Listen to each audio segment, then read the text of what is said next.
we all love chicken. That's why I asked Chef Ulrich for a unique and exciting chicken recipe for this week's Eat Well, Live Well segment. Hello, Dr. Anna-Marie. Today I'm going to make something that maybe takes a little bit more time. It's one of those dishes that you can start ahead of time if you like, or you can make even a few days ahead of time and reheat when you need it. But I honestly think that the time that it takes is well worth the effort that you're going to put into it. What we're going to do is do a tagine dish. Tagine refers to either the shape of the container that you're cooking it in, and again, most people don't have that, but you can use a Dutch oven or just a very good pot or pan that has a lid that fits really tightly over the top, and probably a couple of things that you might have to go outside of your comfort zone to go and get to make this dish, but again, it's well worth doing because it's really, really exciting. The first thing that we're looking for here is this Ras al Hanout, which is a spice that's used really, it's a mix of spices that's used a lot in Moroccan food, and it smells heavily of cinnamon. It's got some cumin, it's got some coriander, ground coriander in there. Some saffron. Again, this is rather expensive.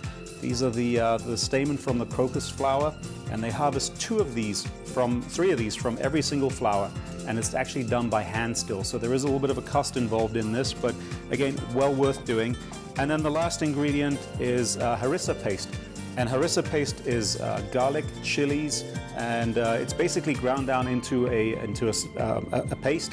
And what I've done with this is just add a little bit of creme fraiche to that. So those are the three ingredients that you might need that are a little bit more difficult to find. So that's it. Let's jump right in and start cooking. I've got a little bit of neutral oil here. This is a canola oil, and today I'm using guinea fowl here. You don't have to use guinea fowl if you don't want to. Substitute it for chicken. Chicken works very well. A little bit of seasoning, some salt and pepper over the top of either the guinea fowl or the chicken. There we go. And what we're going to do at this point is put it into a nice hot pan, skin side down. Get each piece in there. And make sure that you're going to get a nice, good sear on this. There we go. And we're going to let that cook for about 2 to 3 minutes. You just want to get a little bit of color on the chicken or on the guinea fowl. And just again, take a look at the heat. We'll turn this up just a little bit more so that the temperature doesn't drop too much, and we'll get some color on there. At this point now, we're going to turn over the chicken or the guinea fowl. There we go. A little bit of color on that. And let's add some of the other ingredients that are going to make up this dish. Got some onion here. There we go. Garlic. The Ras al Hanout, sprinkle that over the top. You're going to add the saffron and the liquid that the saffron has been soaking in. Some cinnamon sticks. A can of tomatoes. Some chickpeas. There we go. And apricots that we've just cut down in size.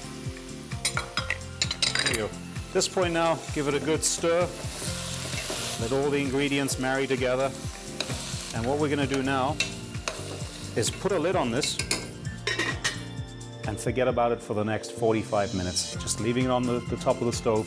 Don't open it up. Don't go back to check, because you want all that steam in there to slowly start cooking the chicken. It's going to be beautiful, moist, falling off the bone chicken. And when that's done in about 45 minutes, we'll get back to the rest of the ingredients. So 45 minutes have passed. Let's open up our chicken here and take a look and see what's been going on in there. Chicken is beautifully cooked. The vegetables are cooked down. They've been gently simmering in here. The flavors have been marrying. And it's time to add the final few ingredients. Got the harissa paste that has a little bit of creme fraiche in it. Put that in there. Some cilantro, which we'll keep a little bit just for the end. Some parsley. And then some toasted almonds, slivered almonds. We'll just keep a little bit of that for plate up. Take all these ingredients, mix them together really well, giving just enough time for the sour cream, the creme fraiche that we have in here to heat up, but getting all those fresh herbs that we just added to kind of keep that lovely fresh flavor as opposed to cooking them down. There we go. And our tagine is ready. Plate. Let's take some of that lovely guinea hen, which is just falling off the bone right now. We'll take 3 servings per person. There we go. And get some of the lovely chickpeas, apricots, tomato,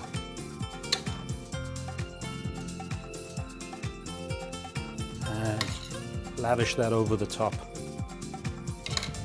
And we have it. A little bit of parsley again over the top, some of the cilantro, and a little bit of the almonds over the top.